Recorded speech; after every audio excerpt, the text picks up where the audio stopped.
ನಾವಿವತ್ತು ಬಾಲಿನಲ್ಲಿ ಐಲ್ಯಾಂಡ್ ನೋಡೋದಕ್ಕೆ ಹೋಗ್ತಾ ಇದ್ದೀವಿ. ಬೆಳಗ್ಗೆ ಬೇಗ ಎದ್ದು ರೆಡಿಯಾಗಿ ಐಲ್ಯಾಂಡ್ ನೋಡೋದಕ್ಕೆ ಅಂತ ಹೋದ್ವಿ. ಇಲ್ಲಿಂದ ನಮಗೆ ಸ್ಪೀಡ್ ಬೋಟಲ್ಲಿ ಐಲ್ಯಾಂಡ್ ತೋರ್ಸೋದಕ್ಕೆ ಕರ್ಕೊಂಡು ಹೋದ್ರು. ನಾವು ಬೋಟಿಂದ ಇಳಿದು ಡೈಮಂಡ್ ಬೀಚ್ ರೀಚ್ ಆಗೋದಕ್ಕೆ 1 ಅವರ್ ಜರ್ನಿ ಮಾಡಬೇಕಿತ್ತು. ಅಷ್ಟು ಜರ್ನಿ ಮಾಡ್ಕೊ ಬಂದ್ರೂ ಕೂಡ ಈ ಬೀಚ್ ನೋಡಿದ ತಕ್ಷಣ ವರ್ತ್ ಅಂತ ಅನ್ನಿಸ್ತು. ಯಾಕೆ ಅಂದ್ರೆ ಅಷ್ಟು ಸುಂದರವಾಗಿತ್ತು ಇಲ್ಲಿನ ವಾತಾವರಣ. ಪ್ಲೇಸ್ ಇಷ್ಟೊಂದು ಚೆನ್ನಾಗಿದೆ ಅಂದ್ಮೇಲೆ ನಾವು ಹೆಣ್ಮಕ್ಳು ಫೋಟೋಸ್ ತೆಗೆಸ್ಕೊಳ್ದೇ ಇರ್ತೀವ. ಪಾಪ ನಮ್ಮ ಯಜಮಾನ್ರು ನನ್ನ ಫೋಟೋಸ್ ತೆಗ್ದೇ ಸುಸ್ತಾಗಿ ಹೋಗ್ಬಿಟ್ರು. ಇವಳಿಗೆ ನನ್ ಫೋಟೋ ತೆಗಿ ಅಂದ್ರೆ ಪಕ್ಕದಲ್ಲಿ ಹುಡುಗಿ ಚೆನ್ನಾಗಿದ್ದಾಳೆ, ಅವಳು ಪಕ್ಕ ನಿಂತ್ಕೊಳ್ಳಿ ವಿಡಿಯೋ ಮಾಡ್ತೀನಿ ಅಂತ ಹೇಳ್ತಿದ್ಲು. ಇವಳು ನನಗೆ ಕಾಲ್ ಎಳಿತಿದ್ಲು ಇಲ್ಲ ಬೇಕು ಅಂತಾನೆ ಹೇಳ್ತಿದ್ಲು, ಒಂದು ಗೊತ್ತಾಗ್ಲಿಲ್ಲ. ಕೊನೆಗೆ ನನ್ ಗೈಡಿಗೆ ಫೋನ್ ಕೊಟ್ಟು ನಂದು ನನ್ನ ಹುಡುಗಿದ್ದು ಒಂದ್ ಒಳ್ಳೆ ವಿಡಿಯೋ ತೆಗಿಯಪ್ಪ ಅಂತ ಹೇಳ್ದೆ.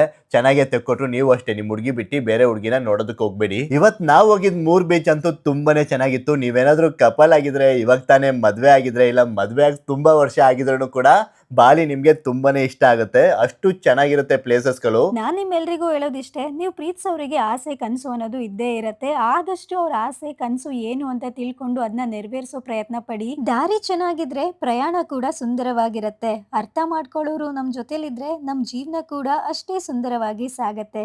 ಎಲ್ಲರ ದಿನ ಶುಭವಾಗಲಿ. ಎಲ್ರೂ ಖುಷಿಯಾಗಿ ಇರಿ.